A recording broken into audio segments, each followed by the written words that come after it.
All right, hi everybody. Welcome to the first lecture of the course. So this week we're going to dive into the foundations of environmental justice, give you some history, some key moments, and just kind of a broad overview of the movement and the field in general. So what is environmental justice? As defined by the EPA, environmental justice is often defined as the fair treatment and meaningful involvement of all people in environmental decision making, regardless of race, class, gender, or background. But this definition didn't emerge, from thin air. It came from lived struggles. We're going to talk through that and through the history in this module. And at first glance, this may sound obvious, right? Who would argue against fairness or participation or fair treatment? But the power of this definition lies in the histories it carries. It emerged not from think tanks or legal scholars, but from communities who experienced exclusion and real harm. And there's a dual emphasis here, right? There's fair treatment and meaningful involvement. It's not enough just to think about distributing risks evenly. Justice requires voice, power in shaping decisions. And think of it this way, even if pollution were spread equally across communities, if some groups are consistently silenced in the decisions, can we really call that justice? I think another key component is to think about that the definition of environmental justice is somewhat flexible, and it depends on who you're speaking with, right? It can be community-based, it can be organizational-based, it can be activist-based. And a struggle with environmental justice as a policy, as a governance structure, is that it can change depending on who's in office, who's governing, and who's in control of the EPA in terms of the United States and in terms of regulating at that level, right? Environmental justice comes from the community, it comes from the grassroots, but it also comes from top down, and we're going to discuss that throughout the course. So, I want you to consider an environmental decision that you've heard about, a new pipeline, a park, or even a recycling program. Who was at the table and who was left out of those decisions? This is key to consider when we're thinking about the movement. So the environmental justice movement and topic and theory trace its roots back to Warren County protests of 1982. This is often described as the catalyst, right? The birthplace of the environmental justice movement. This Warren County is a majority black rural county in North Carolina, and it was chosen as the location for a hazardous waste landfill. And residents protested for weeks, and more than 500 folks were arrested in their fight against this siting, without their input, without their seat at the table of this hazardous waste site. And from a policy perspective, the landfill decision, it was efficient, is what they said, to put the pollution site in this location. And from a justice perspective, it was devastating. Why this community? Why without their consent? This case drew attention to what activists named environmental racism. This is the systemic siting of hazardous facilities in marginalized communities, specifically black and brown communities in the United States. And Warren County also shows the paradox of environmental justice struggles.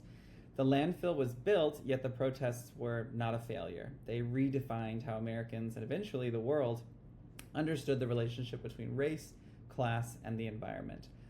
Now, the environmental justice movement cannot be disconnected as well from the U.S. civil rights movement. And so these two,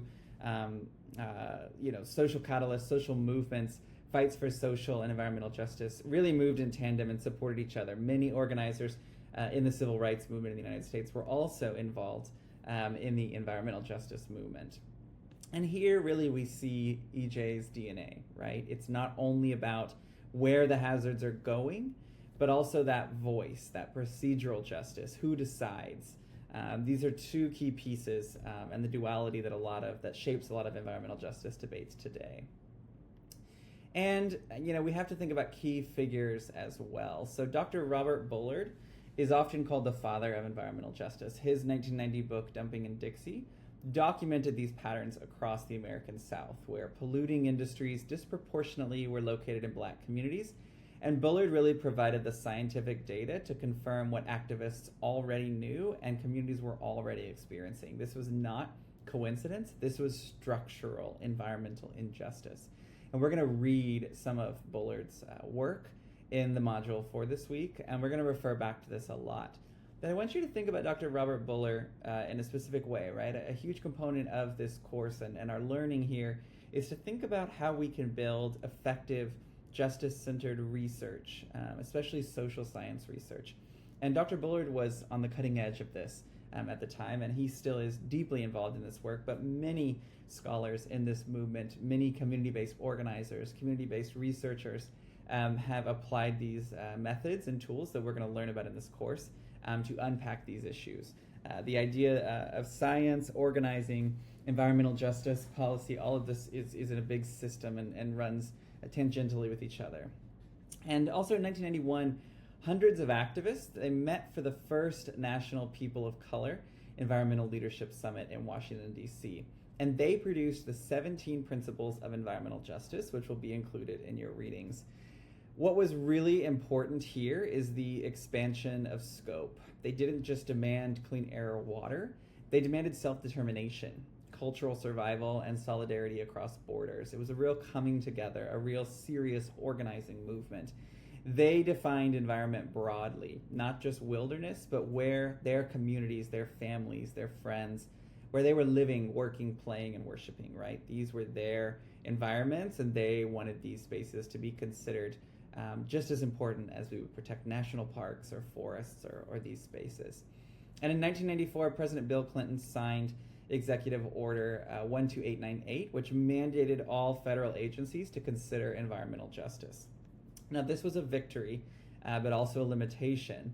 By institutionalizing environmental justice in federal policy, the grassroots edge was severely blunted. We'll talk about this a bit more as we go throughout the course, but agencies could then use this to check boxes without addressing deeper inequalities, and this is one of the key areas that science, specifically community-based research, is incredibly important.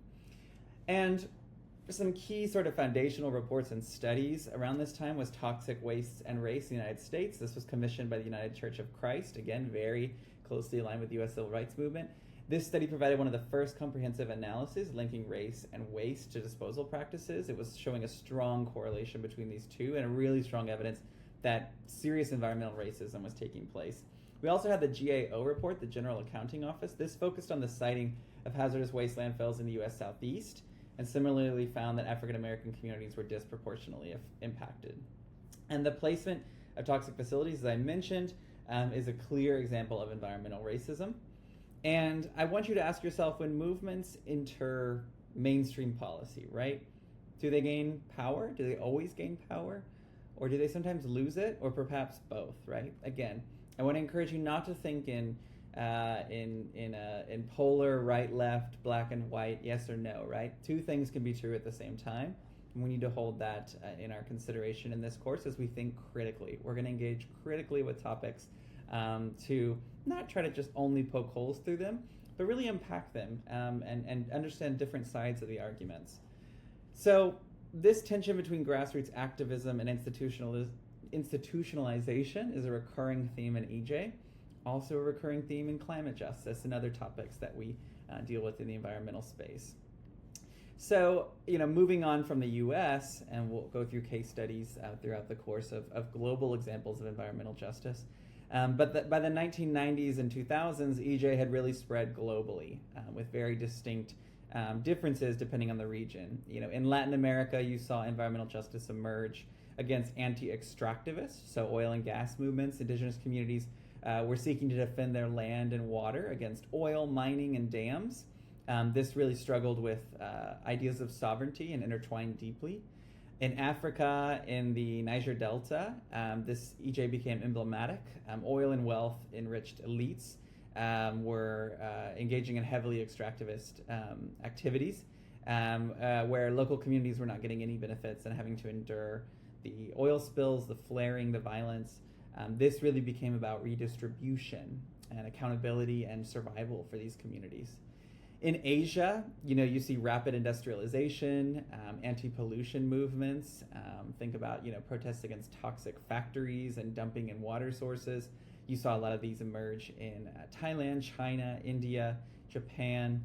And land rights also loomed large as many rural people across Asia saw themselves losing access to land through development and conservation, through fortress conservation, which we'll dive deeper into as well.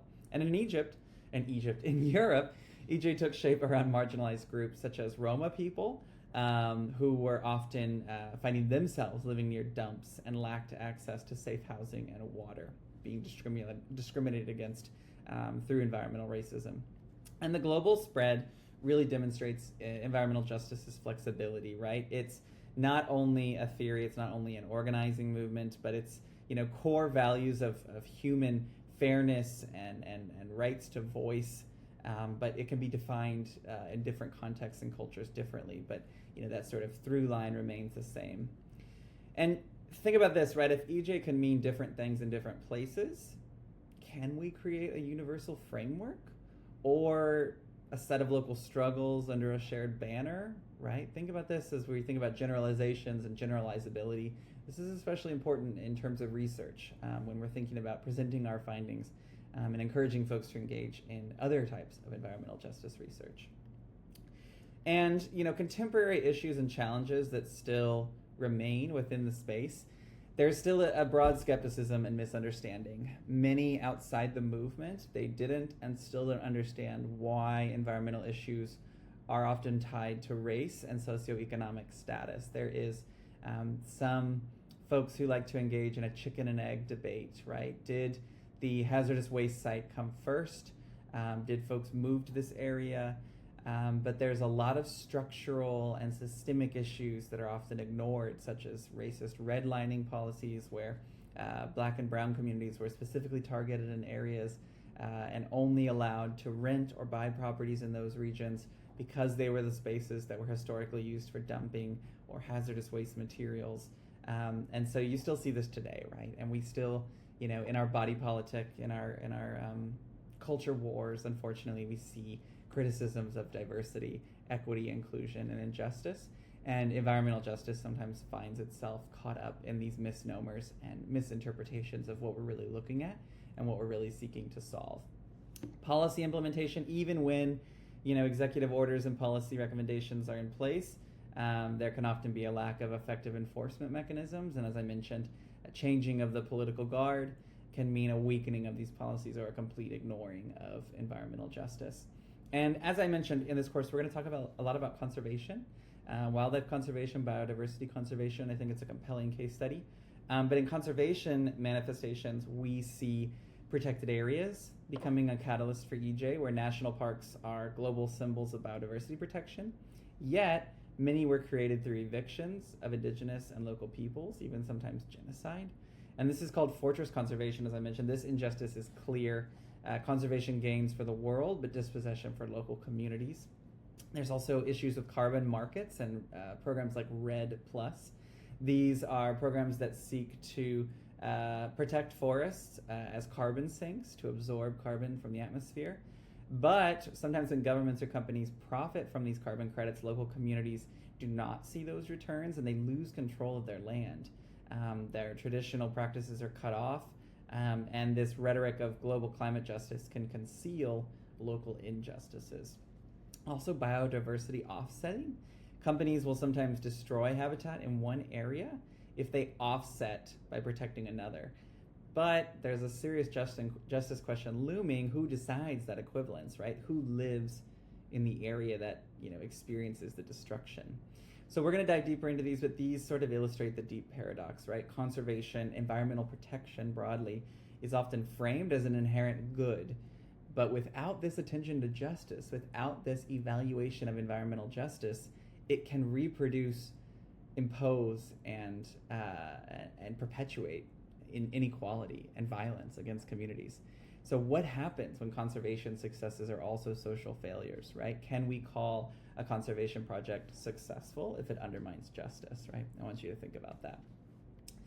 And so that's kind of the key takeaway from this lecture is, environmental justice emerged from the struggles of communities like Warren County.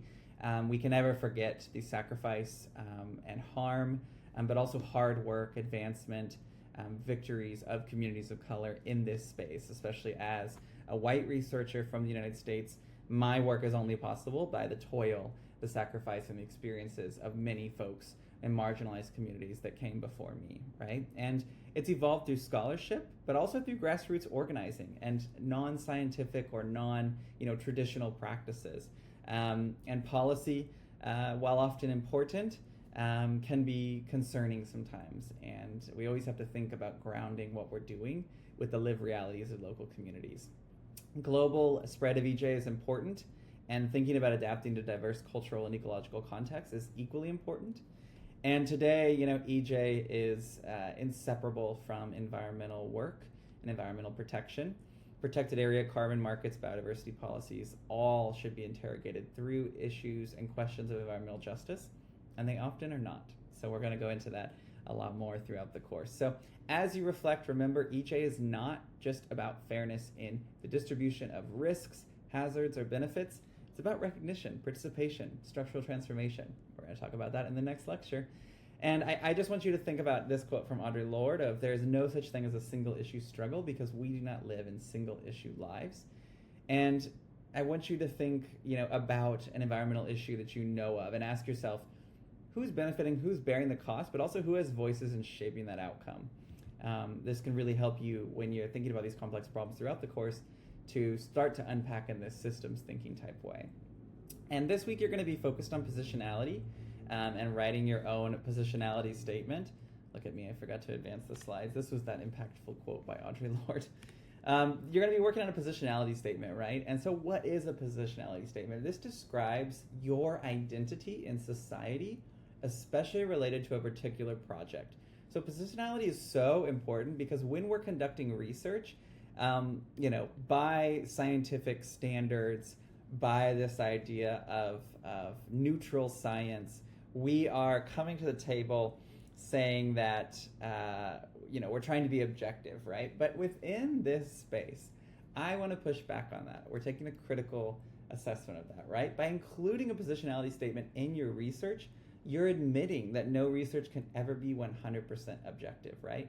Your background is giving you a particular lens through which you see the world. And when we're dealing with issues of race and gender and class, religion, money, land tenure, all these different things, we are bringing our own inherent biases. We are bringing our own lived experiences to the work we're conducting, right? We want to follow the scientific process. We want to engage as objectively as possible.